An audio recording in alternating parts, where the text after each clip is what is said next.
Let's face it, Formula One designers are pretty good at creating stunningly beautiful cars that deserve to be hung in the Louvre, let alone be on a racetrack. But throughout the 70-year history of the sport, this hasn't always been the case. Over the years, fans have been treated, or should we say, tricked, into seeing some of the weirdest car designs that look like they belong in a sci-fi movie. So feel free to avert your gaze as we show you the 8 weirdest looking cars in F1 history. Tyrrell P34. First up on this list is a car that, let's be honest, looks more like a small tank than it does a race car. The P34 was designed by Derek Gardner, Tyrrell's chief designer, ahead of the 1976 season. And he went with the bold choice of adding a set of extra wheels to the car. Not only that, he designed the bodywork incredibly high up, meaning that it was just the driver's head poking over the windshield. It also had an enormous front wing, which looked like it was more suited to ploughing snow than it did racing. The result of Gardner's efforts was truly one of the weirdest cars in F1 history that shocked fans from the moment they saw it. But in fairness to Gardner and Tyrrell, the P34 did not prove to be as disastrous as it may have looked. With Jody Scheckter in the car, the team earned 14 podiums, and even a race win over the 2 seasons this particular design was running. But Tyrrell were not the only ones to investigate 6 wheels, with Ferrari and Williams also experimenting with them. Williams opted to put them on their car for a test in 1981 at Donington Park. But unlike the Tyrrell effort, the FW07D would never see the track in competitive action. The team produced another design called the FW08B, which also had 6 wheels, but both cars never raced, and the FIA banned 6-wheeled cars shortly after. Mercedes W13.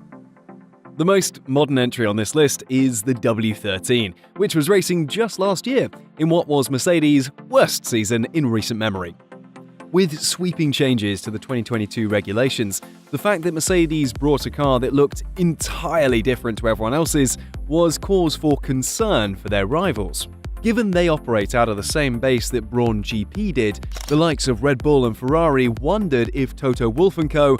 had pulled off an engineering masterstroke by getting rid of the side pods. The so-called zero pods were in stark contrast to Ferrari in particular, but it did not take long for the right choice in design to show itself. Charles Leclerc won the opening race in Bahrain, while Mercedes looked far off the pace, with the porpoising effect proving to hit them hard. Over the course of the season, Mercedes would bash and rework the W13, which, given its silver livery, looked like the inside of a sweet wrapped from a box of chocolates. And as a quick side, just look at this thing front on. It looks like it's got a freaking mustache. Williams FW26. Another team that failed to follow up a successful season was Williams in 2004. Who, having come oh so close to the crown in 2003, had been expected to compete again the following season. However, the FW26 proved to be the nail in the coffin for any championship dreams. With a nose that looked like a walrus had a baby with the painting The Scream, the innovative design conceived by aerodynamicist Antonia Terzi had a simple concept: allow the maximum airflow to the front of the floor in order to increase performance. It did everything but. The car was ridiculously heavy as a result, and the disadvantages of the front wing far outweighed the advantages. For a start, any crosswind would send the car off course, and it wreaked havoc for the drivers trying to keep it on track. Williams sunk like a stone down the track, which is funny because a stone may have actually gone quicker, and ended the season 4th, an embarrassing 174 points behind winners Ferrari. March 711. Hey, surf's up, everybody! Well, that was the impression at least when looking at the March 711. March Engineering was a team that featured in 207 races from 1970 to 1992. But their most memorable car by far was the one they produced for the 1971 season.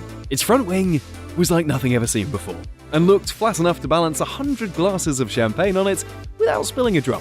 But despite this, it did prove to be a quick car, with Ronnie Peterson driving to 5 podiums and second in the drivers' standings in 1971. For the 1972 season, March restored to something similar, shall we say, a little bit more traditional.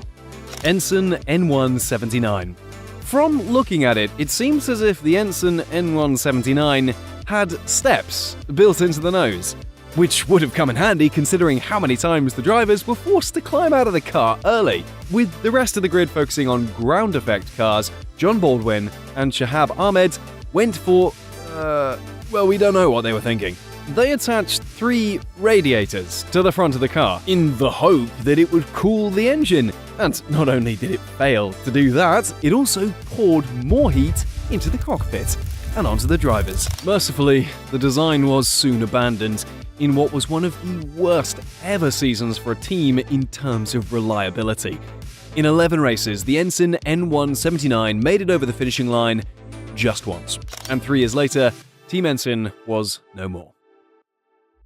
Brabham BT46B. While the 1978 season was dominated by the Lotus 79 and its new ground effect design that gave Mario Andretti a world championship, it was not the only notable car on the grid. For the Swedish Grand Prix, Brabham arrived with the BTF 6B, or as it affectionately became known, the fan car. The brainchild of legendary designer Gordon Murray, the BT46B was one of the best examples of teams trying anything to get an edge, and came about in an attempt to haul back the advantage the Lotus enjoyed. After studying the rulebook, the team concluded that as long as the primary purpose of the fan on the car would be cooling, then it was legal. So they set about creating a beneficial secondary purpose to having one on their car. They attached a huge fan to the rear of the BT46B, which generated an enormous amount of downforce. It was classed as a cooling system, but it was used to suck air from beneath the car, reducing drag. But the fan had its problems. According to some on the field, it not only pulled air from under the car, but also shot debris behind it. The car itself sucked, but also it didn't. This version allowed Niki Lauda to win the 1978 Swedish Grand Prix by more than 30 seconds. But the teams were not buying the primary purpose of the huge fan was to cool, so it was no wonder the FIA's office was full of complaints. Bernie Ecclestone found himself in a tricky spot, and needing to please the Formula One Constructors Association, he informed the Brabham's team that the car would be a one-hit wonder and would be banned after the race in Sweden. But it certainly made enough of an impression to live long in the memory. But for the next car, let's have someone else tell you about it. Hey guys, I'm Stipe from Top Cars TV, and this visual tragedy here is what's called the K-Trim CT05. But first, how did we even come close to this? Well, for the 2014 season, there was a new rule regarding safety, something to stop everyone from doing that Weber flip. I don't know, man, that looks like fun to me. Anyway, if you lower the nose by just 365 millimeters, the car would dig down instead of shoot up.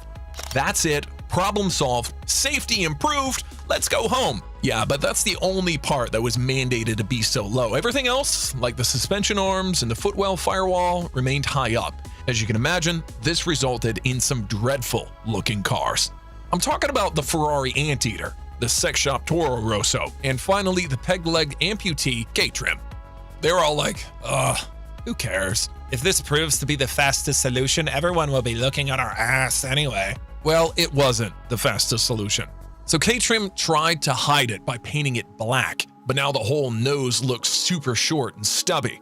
It actually reminds me of that Yakuza guy from Tokyo Drift.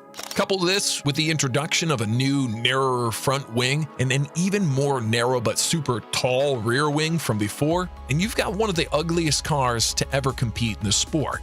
Yuck, yuck, yuck. I can't even look at it anymore. I'm gonna go. Bye. Ferrari F310. While Ferrari have an incredible record for producing some of the most visually stunning cars in F1 history, including 2022's F175, the Italian outfit does not always get it right. So we will end this list with the F310. It was a poor time in the team's history. No Drivers' Championship since 1983. No Constructors since 1979. But 1996 brought a new wave of optimism, thanks to the arrival of one man, Michael Schumacher. The legendary German was already a double world champion and arrived in Maranello as the man who was going to bring Ferrari out of the doldrums. Anyone who knows anything about Formula One knows that Schumacher did exactly that. But when he saw the car designed for 1996, he must have wondered what he'd gotten himself in for. The F310 featured gigantic cockpit sides, which made it look bulky and ungainly. The idea was to follow a new rule to increase protection for the drivers, but other teams, in particular Williams, had found a much better way to achieve the same effect. It almost ruined the car's airflow, to the point that in some clips, Schumacher can be seen moving his head to a certain place in order to improve the car's aerodynamics. He would go on to finish third in the championship, behind both Williams drivers, before the concept was scrapped ahead of 1997. So there you have it, some of the weird and wonderful designs that have either graced the track or got very close during the history of Formula One. For more like this, be sure to check out our video on one of the biggest stories in F1 history, Crashgate. But for now, make sure you subscribed, like the video, and thanks for watching.